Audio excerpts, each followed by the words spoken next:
எல்லா விஷயங்களையும் எல்லாரும் முதல் நாள் போய் நிற்க வேண்டிய சூழ்நிலை இப்போ நமக்கும் பல சூழ்நிலை இருக்கும்.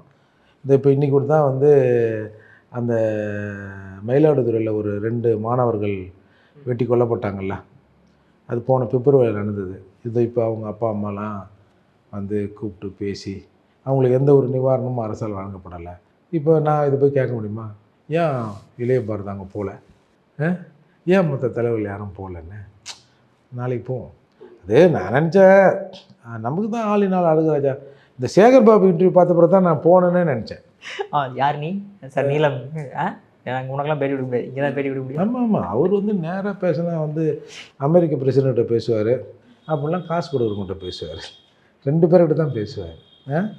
அதாவது இது வந்துங்க நம்ம முதல்வரின் செயலின்மை தன்மை தான் காட்டுகிறது. ஒரு அமைச்சர் உண்டை கட்டி தயார் பண்ணுற அமைச்சர், அவர் என்ன வேலை? அவருக்கு புளியோதரை தராங்களா, இது தராங்களா, இது தராங்களா பார்க்கறது தானே அவரோட வேலை. அவர் எல்லா விஷயத்துக்கும் நேரடியாக வந்து பேசுகிறார். சரி நியாயமானு பேசுகிறியா? தெரியல, நான் வடசென்னைக்காரன், வடசென்னை படமே அவரை வச்சு தான் எடுக்கணும் பொழுது. அது பேச பிறகு தான் சரி இப்போ போகணும் அப்படின்ற மாதிரி நினைக்கிறேன். நான் நினச்சேன் சரி எங்கள் அண்ணெல்லாம் போயிருக்காரு, அவங்க பெட்டிஷனை கொடுக்குமா, நான் எதுவுமே குத்துறேன் முடிச்சிடறேன்னார்ல. அதெல்லாம் முடியும்னு பார்த்தோம்னா நாளுக்கு நாள் அரசின் போக்கு மிக கடுமையாகவும் இழிவுபடுத்தும் விதமாக இருக்கிறது.